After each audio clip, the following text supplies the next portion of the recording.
And now, it is my absolute pleasure to introduce Les George, who will be welcoming us into this space. Les George is a member of the Tsleil-Waututh Nation, where he lives on the north shore of Burrard Inlet. He is the grandson of the late Tsleil-Waututh chief Dan George and is connected through family to the Squamish and Musqueam nations. For 23 years, Les was a First Nations support worker with the North Vancouver School District. In this role, he shared stories, drumming, songs, and held restorative justice circles with students. Les also works for Takaya Tours, the premier First Nation-owned ecotourism venture in the Lower Mainland. As a guide, he keeps groups safe as they paddle Burrard Inlet and Indian Arm in replica ocean-going canoes and sea kayaks, all while sharing Tsleil-Waututh songs, legends, and information about village sites. Les was the 2023 Indigenous Storyteller in Residence at VPL, a role in which he brought his cultural teachings and his joyful approach to learning and sharing to the library and people all over the city. Les George, everybody.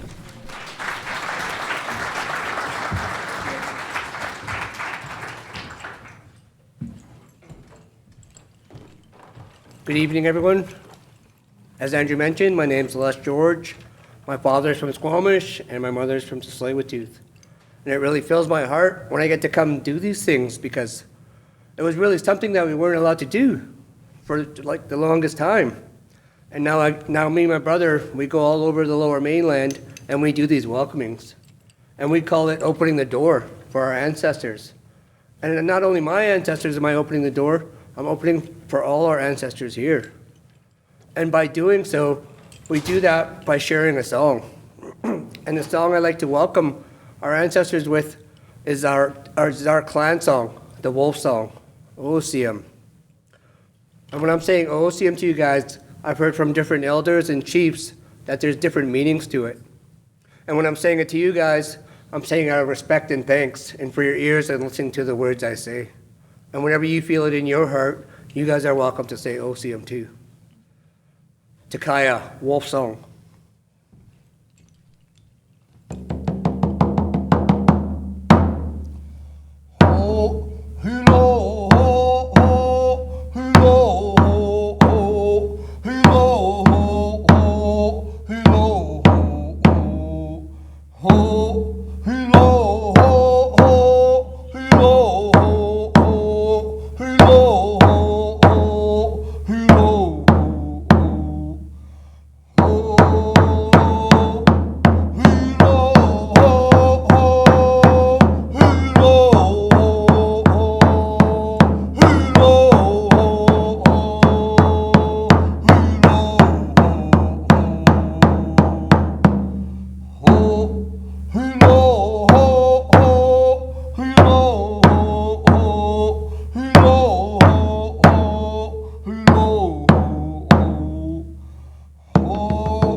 Have a good night.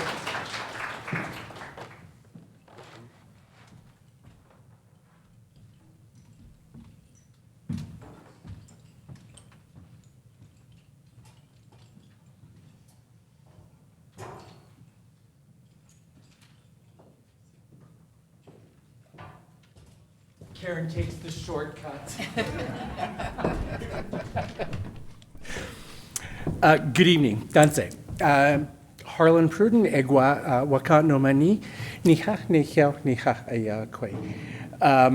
Kinanas Les George, Kinanas Wawa. A formal thank you to you all, and a thank you to Les to opening us in a good way. OCM. And Andrew, OCM to you. And I can't believe that you did not mention buttons. Magnets and buttons. What a beautiful, grab some buttons and magnets from Alex. I think Chris? Yes. Thank you for joining us for the opening evening with Joseph help me. Kakwinokanasum. Kakwinokanasum. Thanks. Kinonas. Hi. At the Vancouver Public Library. I introduced myself. My government name is Harlan Pruden, and I'm the soon to be an outgoing Vancouver Public Library trustee. I'm coming up to my 6th year, and I have 2 more years, and then I'm termed out. I'm going to tell you a little bit about tonight's program. The Indigenous Storyteller in Residence program here at VPL was created in 2008, and it is an absolute essential part of what we do here at the library. Through the Storyteller in Residence program, the library offers cultural sharing and education programs for people of all ages and promotes an intercultural dialoguing and understanding about, and also promotes community and in community. The Indigenous Storyteller in Residence program influences not just what we do at the library, but how we do it. The public library provides a safe, free space for people to meet, to gather, to learn, to get to know, and build a community. But also, because it's a library, it's a free flow of information. We will not have a democracy until there's a free flow of information. So a pillar of democracy is what you're seeing in action tonight and when you walk in these doors. And so we lift up all of our librarians for helping us promote democracy. Keeping and sharing knowledge is a vital aspect to this mission. Storyteller in Residence program is essential to the library's effort to decolonize. Actually, I've been trying not to use the word decolonize because it's a little off-putting. Because at the essence of what decolonization should be is about a meeting of hearts, of minds, and of spirits, and in being in good relations with one another. That is something that I can rally around. And I think you can rally around that also. Decolonizing, and that word is a little off-putting. And I think what reconciliation and decolonization asks us is to calls us and demands us to be in good relations. Les said that. And the songs that he shared is about those good relations. I actually want to stop using the word decolonize. It practices and it's to center it centers as well as honors Indigenous knowledge systems and cultural practices. And now, Karen. Thank you, Harlan. Hi, everyone. I'm really honored to be here tonight. My name is Karen Spears. I'm a fourth-generation settler here on these lands of Irish and English ancestry. And I'm the vice chair of the Vancouver Public Library Board and honored to work with Harlan and many other amazing colleagues. So thank you for coming tonight, and thank you, Les, for the welcome. And also, thanks, Harlan, for acknowledging the librarians and the hard work that all of them do every day. So tonight it's our pleasure and honor to introduce Joseph Kakwinokanasum. He's the 2024 Vancouver Public Library Indigenous Storyteller in Residence. Joseph Kakwinokanasum is a writer, a creator, and a born storyteller. He's a member of the James Smith Cree Nation, and he grew up in the Peace region of northern BC. His debut novel, My Indian Summer, which I can personally attest to because I've read it, it's fantastic, it's gripping. It's loosely based on his own childhood, and it was the winner of the 23-24 First Nations Communities ReLit Award and shortlisted for the 2023 ReLit Award for Fiction. Other accolades for Joseph include being named as one of the Writers' Trusts of Canada Rising Stars of 2022 and a finalist for the CBC Nonfiction Prize in 2020. And tonight we will hear Joseph about writing My Indian Summer and his current novel in progress. He's going to contrast the two different styles of fiction, one based on his childhood experiences, and the other stories he heard during childhood, which are more in the horror fantasy genre. So it's our pleasure and honor to introduce, yes. To introduce Joseph Kakwinokanasum. Excellent. Thank you, everyone.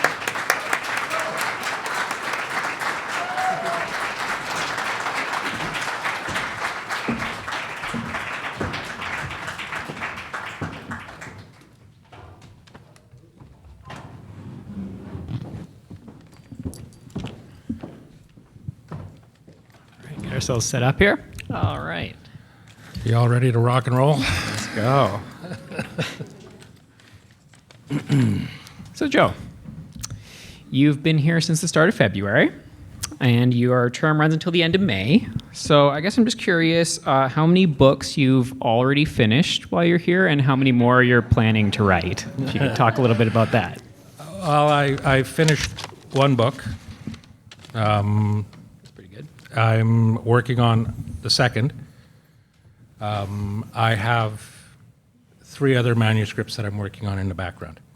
Okay.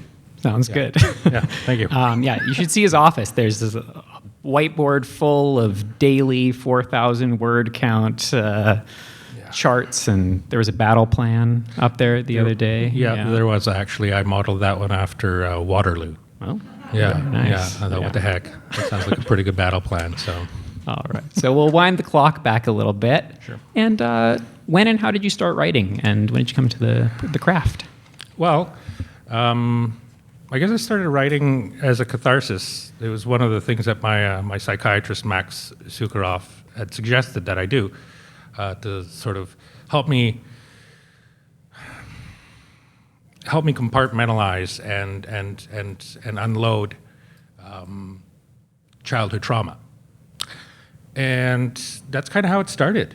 And when I didn't fail miserably in the sciences, I just didn't do as well as I wanted to. So probably 97, 2002, I switched. I went from the sciences into the arts, and I just started taking writing courses, and that's kind of how it all started. You know, like just as a catharsis journaling, and then journaling built into storytelling, and that's kind of where, yeah.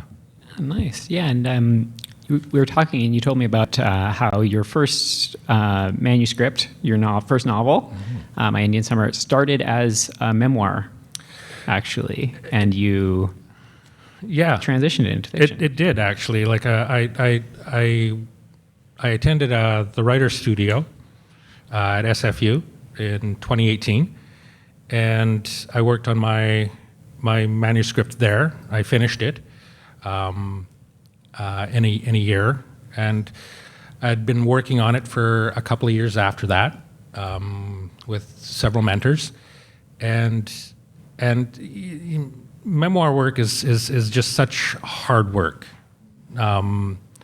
It's personal. It's gutting. It pulls everything you have out of you. Your spirit is drained.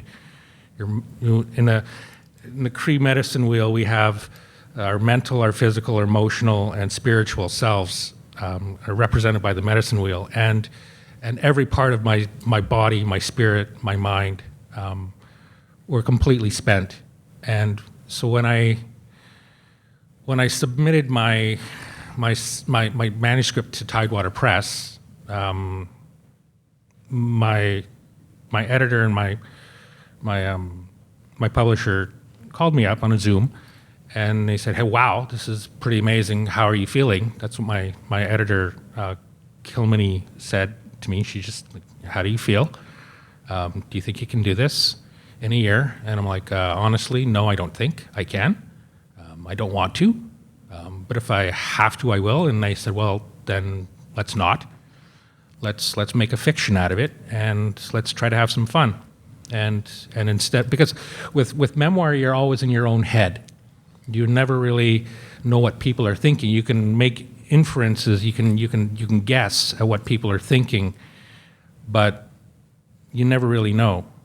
So what turning into a fiction helped me do is it helped me get into other characters' heads, as opposed to being in my own head the whole time. So I got to have some fun and experiment and that's kind of how it sort of metamorphosed into what it is now. So yeah, it was a good move. Like, I mean, I think if anybody's out there thinking about writing their memoirs and are sick and tired of it, you know, maybe take a couple of elements from that memoir and try to have some creative fiction fun with it. Yeah. Yeah, and so for your new project, which I think you've got one book done Yeah. of a series, and you're starting on another one, and you're moving into like sort of horror, fantasy kind of genre stuff right now. Is that the plan? Yeah, that is actually, because I thought, well, the last experience was so amazing. I thought let's just go with that because I was having a lot, there's a lot of freedom to it, and I'm getting into this world building sort of kick where I was reading some stuff from Wilfred Buck. He's a Star Lore Cree storyteller, knowledge keeper, and he was talking about the Cree universe. It's a multiverse, So when we die, our bodies die, but our spirits go up, and it goes into the multiverse, and it just does whatever the hell it wants. And I thought, well, what a wonderful idea, and it's because there's no heaven, there's no hell in the Cree world, and so I thought, well, my mother used to scare the hell out of me with these stories. What we call in Cree, it's the uitagao, but the Wendigo. So she used to scare us with that. She used to scare us with stories about Sepiak, the Northern Lights. They would come down and pick you up and take you away if you were bad. So don't whistle. I mean, I think it was those kind of stories that sort of really scared me and kind of kept me in line as a little boy. And so that, what the heck? Let's kind of have some fun. And I'm a huge fan of like Tolkien and Frank Herbert and all of these like big story type. I really like the world craft building kind of way of writing. For me, anyways, it's a lot easier than memoir. I still don't want to write my memoir, but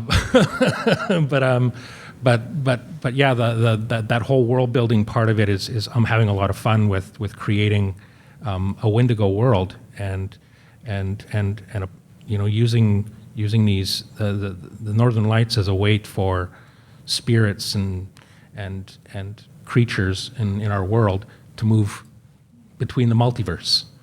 So yeah, I'm having a lot of fun building those worlds. So yeah, the first 100,000 words are done. Get on to the next. Words, everybody. That's a lot of words of a manuscript. Yeah, so I think that's an interesting thing. I think going back to your first book, which is like largely based on your life, right? Thinking about imagination there, because in that book, Hunter, who is I think the sort of surrogate for you in that book, it's all he's on his own from a very young age, and he's very practical. It's all about like money, money, money. He's turning in bottles to make money. Everything is very practical and about surviving and making things in the world. So I don't know what my exact question here is, but I'm curious about like the role of imagination for you and how that kind of figures in your like creative journey and what you are also thinking about sort of teaching and conveying to writers that are coming to you for consultation and stuff while you're here. Okay. I used to watch a lot of movies. I read like every day. Like, I mean, I was a big reader as a child, and I read all the classics. And I loved the way just being brought into a story, and how writers would reflect their own lives, their own experiences, and build story around that, fictions around that.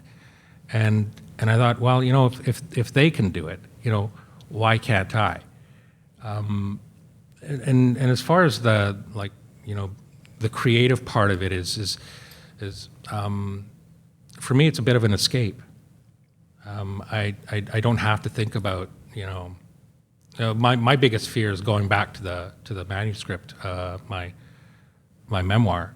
I think honestly, that scares the hell out of me, having to try to write that again, go through that, because you're always bringing it back, and it's always it's always like re-traumatizing. It opens old wounds, and you got to be really strong. You got to be really prepared, and you got to take your time. And with nonfiction world building, even if it still is sort of, related to the Indigenous world, like and all of the pardon my language, the shit and abuse that Indigenous people have gone through, I still put a lot of that into the story, like this fantasy horror that I'm writing right now, that I've written.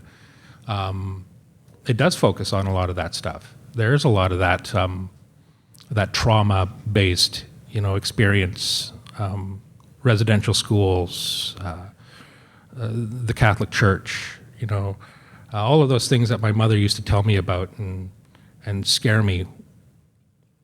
It's all in there.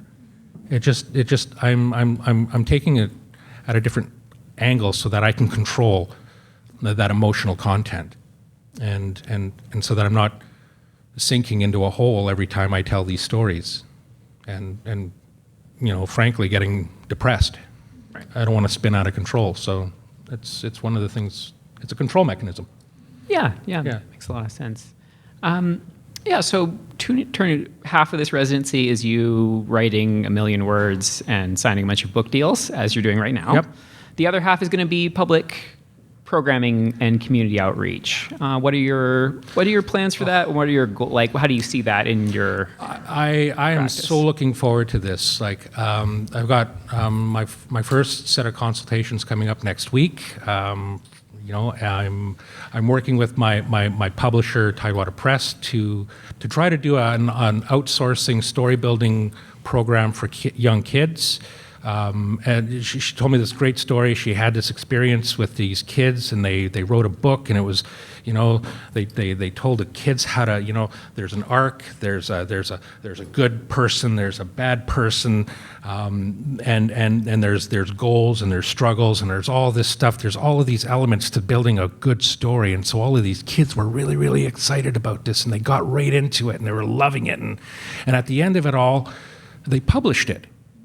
And so all of these kids are published authors at like 10. And I thought, wow, that is just amazing, and I would love to do that. And so that's one of the things we're working on. That's another thing we're working on. I also, I'm looking forward to, doing a little bit of outreach. There's a thing that's coming up, I think it's next month, that I'm going to be going to a care facility and talking about how I transitioned from a broken down worker. I used to be a truck driver. I used to be a bicycle courier. I've done everything: dug ditches, flipped burgers. How did I transition from my one career to being a writer? And so it's for all of these people who are sort of kind of in transition. How do you do it? And so just how I did it, and hopefully try to give some inspiration to people who are thinking about the next phase of their life and what they want to do with it, and if they want to write their memoirs and how to do it and all that stuff. So I'm looking forward to that. I'm looking forward to talking to the teen librarians and getting into it with teenagers. I like talking to teenagers. I mean, I don't understand the language they speak, but I mean, I was a teenager once, and I think that I still have that rock and roll resonance, in my head, and I like to think that I have something to offer the teenagers with respect to understanding the shittiness of it all. And how hard it is to be a kid, how hard it is to be, misunderstood. There was this experience I had when I was doing some research for my memoir in 2017. I went back home, and I was taking pictures of the police station where I was abused. And this police officer comes up, and there was 5 different police cars, and they all pulled up onto the lawn, and under the driveways and on the sidewalks, and they all came out and they were all questioning me. What are you doing taking pictures of the police station? And I told them, this is the place where, in kindergarten, they took all of the Indian kids and they put us in they put us in the jails, they put us in the back of the police cars, and they told us to fucking get used to it. And I was 5. I like, we were all little kids, and they fingerprinted us. They taught all the little white kids how to fingerprint the native kids. And so we never got our fingerprints back. They took all of our identification. And so I told the police officer this, and he says, oh, well, that doesn't happen anymore. And he goes, I'm sorry that happened to you. Okay, great, fine. So I go on and I walk, and I thought, I'm going to go to a safe space. I'm going to go to the Friendship Center. So I went to the Friendship Center, and before I walk in, there's all these pictures of missing people, boys, girls, women, men. And it's from the ground up. It's just all pictures of missing people. I get into the Friendship Center. It smells like bannock and moose meat, stew. It's really, I just felt warm and fuzzy when I got in there. And then the lady that was sitting at the front desk there, she looked at me like I was a white guy lost. Now, the police officer didn't know I was Native, and the Native lady didn't know I was Native. And so at that moment, I just felt so misunderstood. And so teenagers feel misunderstood. It's part of being a teenager. And so I thought, that's something I can contribute to the teenage world. I understand you. I get it. I see you. So that's that's another thing that I want to do, right? Yeah, I mean, it's beautiful, I also want to reach out to, people who are thinking about writing their memoirs, or at my age, like 56. Holy cow, where did that come from? That hit me in the face, and it's like people who are at that stage in their life where they're saying, yeah, I think I want to write my memoirs, and I want to talk to those people too. I want to help them out. I want to, share what I can, encourage them, pump up their tires, and tell them that, yes, you can fucking do it. So, yeah. Because, the writing community, I think, is just so rich, and especially like when I was at the writer studio, there was nothing but friendship and hugs and love and support, and I just want to pay it forward. So I don't know.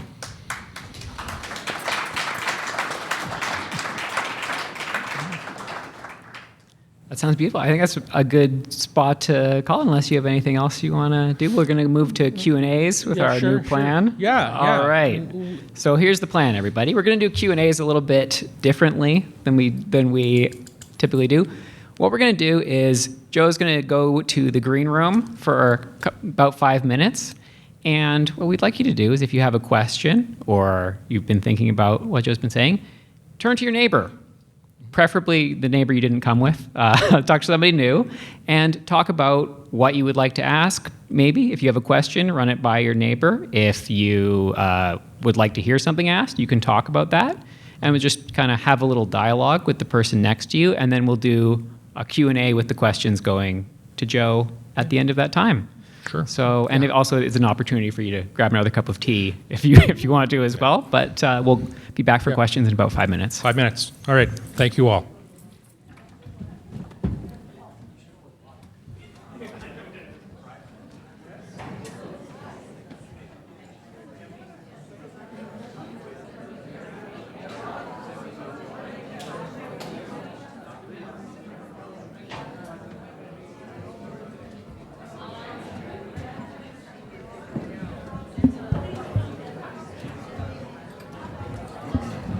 All right. Hello, everyone. He's back. All right. So, questions from the crowd, right up front here. I'll be saying your questions back into the mic so that they are on the recording, just so everyone knows. Yeah. So, Joseph, I'm a big fan of your work for a long time. And I just wonder, you've talked a lot about creating new worlds and exploring new genres. And I can't help but wonder, you've created your anchor piece with My Indian Summer. Maybe you see it like that. Do you see yourself growing from that piece in kind of a cohesive way into kind of like a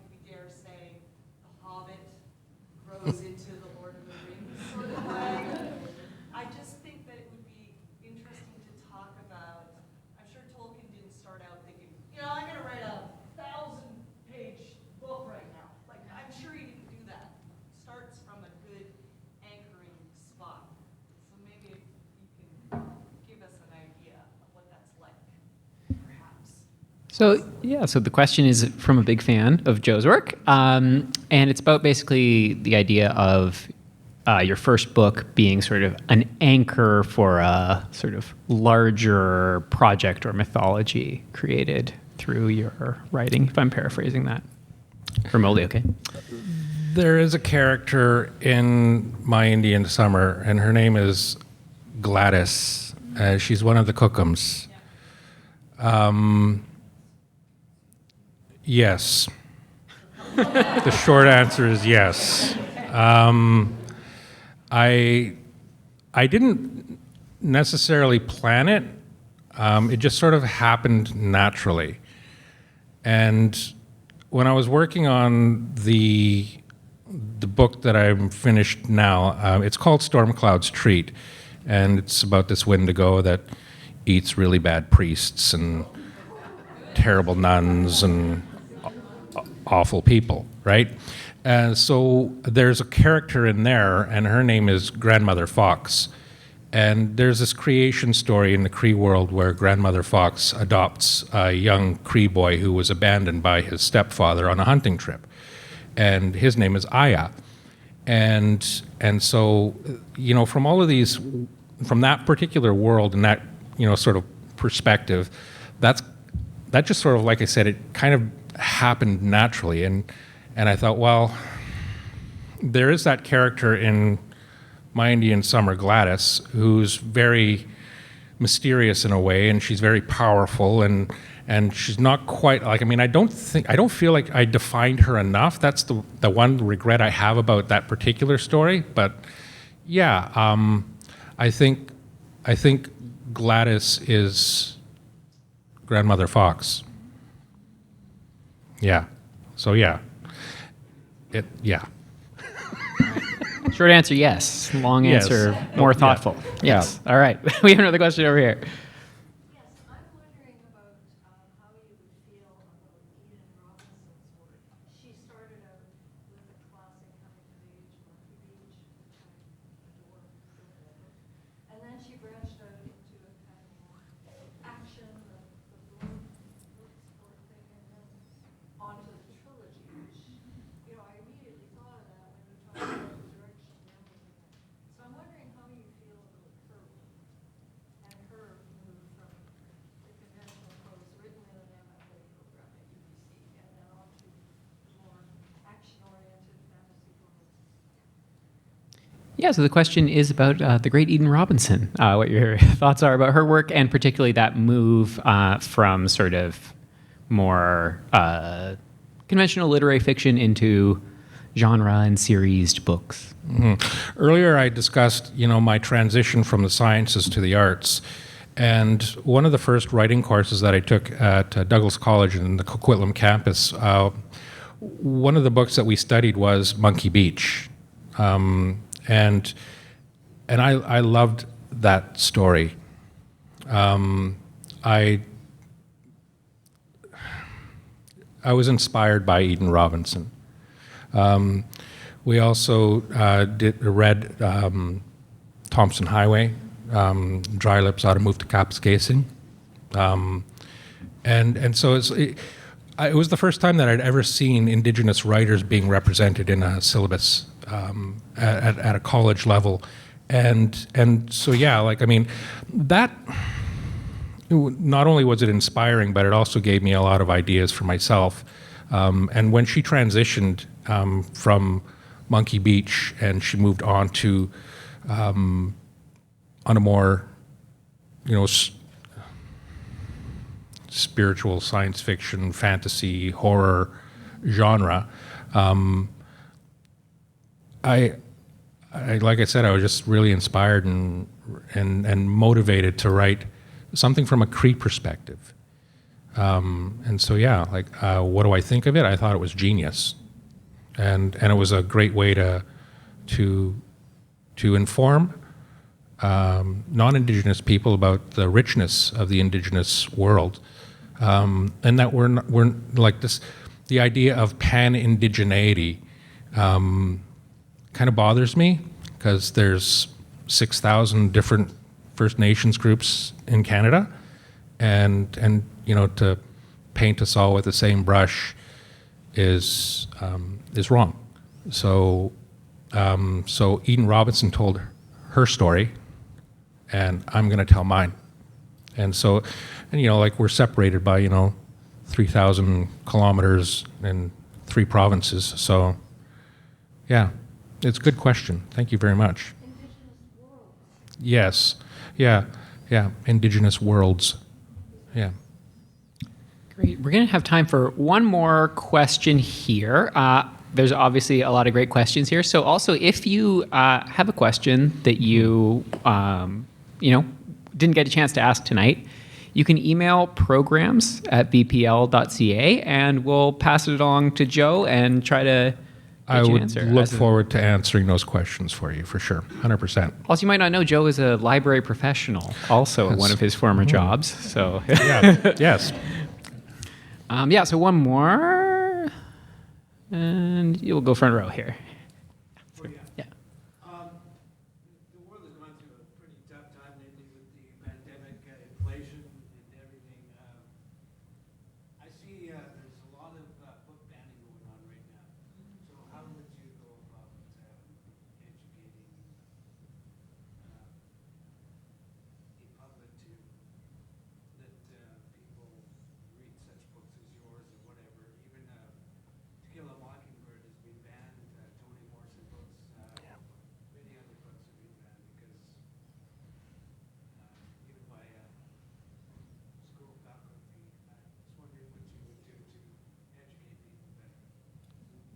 Great. Yeah. So the question is about intellectual freedom, basically, and book banning, and yeah, your perspective on that. I'm really hoping that my book does get banned. I mean, good publicity. honestly, the second book that I'm writing right now, it's really like, it starts off with a character I call Hummingbird, and she's a shapeshifter, and she's killing a Wendigo right now. That's how it starts off, with her flying in one eye and out the other, and dropping this Wendigo, and it's it's in New Westminster, Queen's Park, and she's really angry, and she's a teenager, and she's got all this power, but she doesn't know how to, rein it in, and so her mother, Two Birds, who is in the first book, is trying to corral her, and at the end of the story, I'm going to give it away, but at the end of the second book, because I wanted to try something different when I'm writing this particular process of writing this next book. I want to write the first chapter, and I want to write the last chapter, and then I'm going to build the middle. And because one of my biggest challenges with writing was always finishing. Great starter, okay in the middle, terrible ender.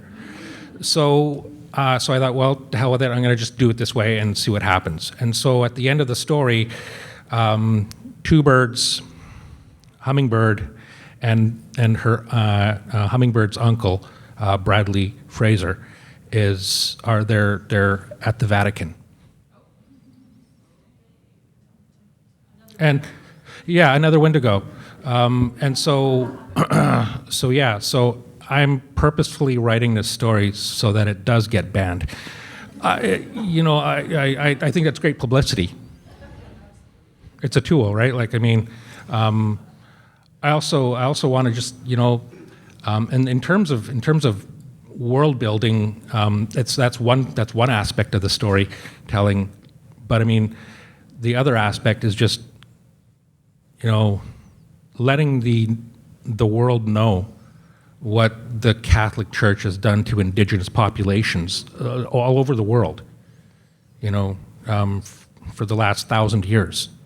So I believe Jewish people were prosecuted by the Catholic Church, the Crusades, all that other stuff. I mean, they were indigenous to some place at one point. It's been going on for a long time. And so if it does get banned, then I'm okay with that. I feel really strongly about that. I don't want to offend anybody, but I know I will. You can please some of the people some of the times, but not all of the people all of the time. And so whatever power I can muster, whatever I can do to open the eyes of people who don't understand what Indigenous people have gone through. I just want to really like I said, I just want to share it. And if it hurts, then I suppose that's kind of what reconciliation is all about. It's a little painful, but it's the truth. And, as that saying goes, truth hurts. But, we all learn from it, right? We all make mistakes. We're all human. We're all flawed. None of us are perfect. But we move on. We learn. We grow. And eventually, hopefully, we end up all just loving each other for our flaws. Yeah. There's this thing in Cree, like when we're doing the beading, there's no such thing as a perfect beadwork. So the cookums will tell you, you purposefully make one of those beads stand out like a mistake. We call that bead the spirit bead. And it just signifies to us, it tells us that nobody is perfect, nothing is perfect. Everything has a flaw. I don't know if that answers the question, but Answers a lot of questions. it answers a few. It's good, yeah. Yeah. So this is a sample of what's in store for the next 3 months of the library. Big hand for Joe, everybody. And now to close us out, Les is going to come back out to close us out here. So Yes. Thank you.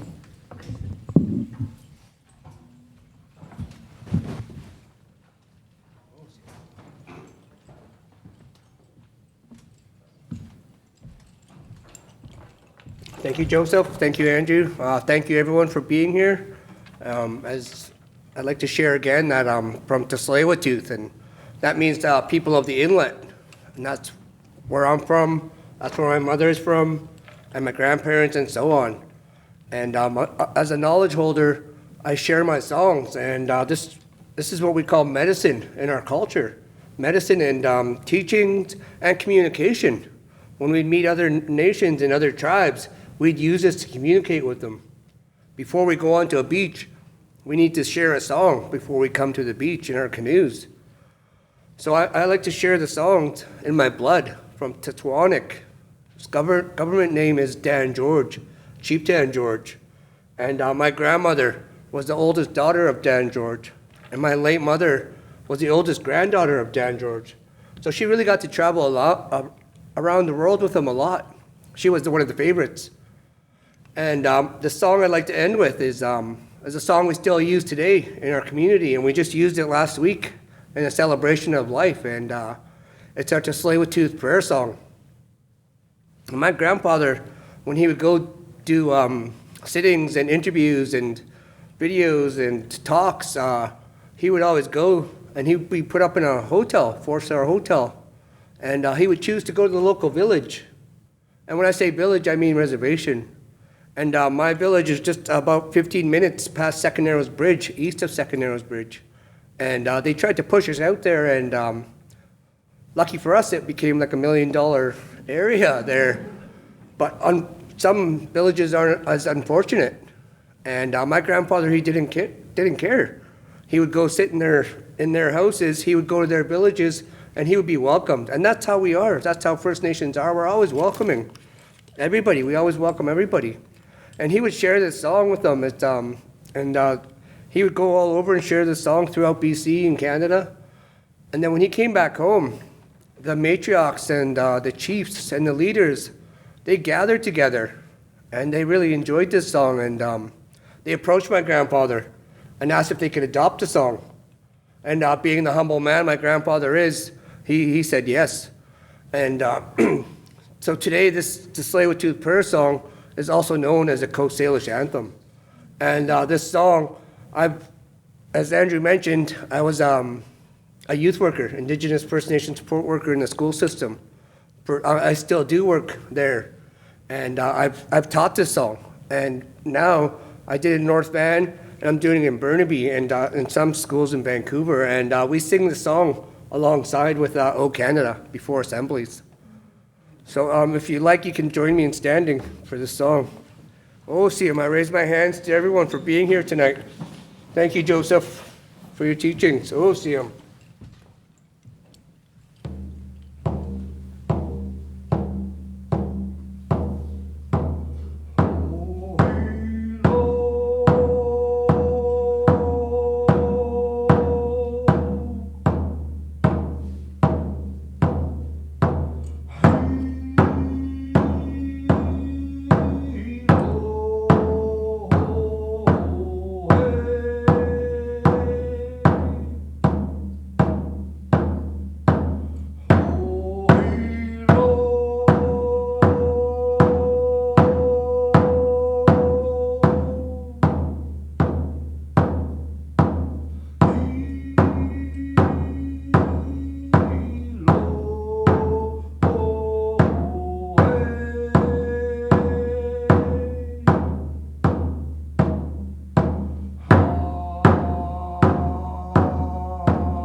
All right, and that concludes the evening, everybody. Thanks so much for coming, and we look forward to seeing you at Joseph's events in his residency this year. Thanks, everyone.